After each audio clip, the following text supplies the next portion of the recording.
మోహిత అనే పైన కాకుండా చాలామంది మీద అత్యాచారాలు చాలా జరుగుతున్నాయి. ఆ అత్యాచారాలని వీళ్ళు ప్రభుత్వం కానీ వేరే వాళ్ళు కానీ వెంటనే రెస్పాండ్ అవుతాను లేదు. అట్లా కాకుండా వెంటనే రెస్పాండ్ అయితే ఏ ఒక్కరు కూడా అలాంటి అత్యాచారానికి పాల్పడరు. అలా లేట్ చేసే కొద్దీ వాళ్ళు ఇంకేం చేస్తారులే మాతో అన్నట్టుగా చాలా అత్యాచారాలు జరుగుతున్నాయి. వీళ్ళ మీదే కాకుండా 7 ఏళ్ళ చిన్న పిల్లలు కూడా వదులుతాను లేదు. అట్లా ఎందుకు చేస్తున్నారో అర్థం కావటం లేదు. అందుకని వాళ్ళకి తగిన శిక్ష విధించాలి. ఎలాంటి శిక్ష అంటే చేసిన వెంటనే వాళ్ళని కాల్చి పడేయాలి. ఆ విధంగా కాల్చి పడేస్తే మమ్మల్ని కూడా ఇలా కాల్చి పడేస్తారని వేరే వాళ్ళు కూడా చేయడానికి చాలా భయపడతారనమాట. అలాంటిది తీసుకుంటే బాగుంటుంది. అలా చేసిన వాళ్ళకి వెంటనే ఉరి శిక్ష కాదు, వాళ్ళ నరక యాతను అనుభవించే బదులు బుల్లెట్ ఎండు ఉంటే అన్ని కాల్చి పడేయాలని నా నిర్ణయం. వాళ్ళందరినీ పట్టుకుని వాళ్ళందరినీ వెంటనే ఆన్ ది స్పాట్లో ఎన్కౌంటర్ చేశారు. పేరు శ్రీదేవి. నేను AP anganwadi workers and helpers union జిల్లా సత్యసాయి జిల్లా కోశాధికారి శ్రీదేవిని మాట్లాడుతున్నాను.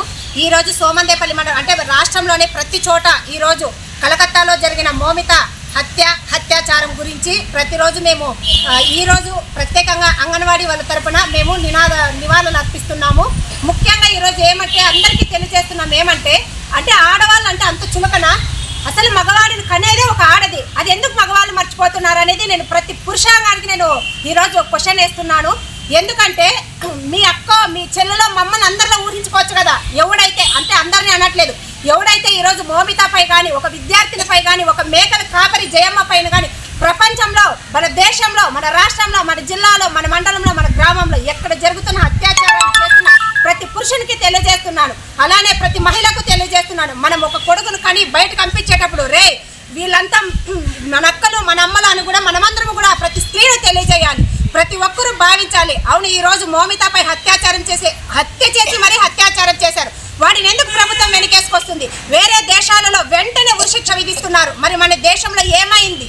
ఎందుకు అతన్ని వెనకేసుకొస్తున్నారు? ఎందుకు అతన్ని కాపాడుకుంటూ వస్తున్నారు? అందుకే ఈరోజు మా అంగన్వాడీ వర్కర్స్ అండ్ హెల్పర్స్ ప్రతి స్త్రీ తరపున నేను తెలియజేస్తున్నాను, వాడికి వెంటనే ఉరిశిక్ష అనేది వెంటనే అమలు చేయాలి.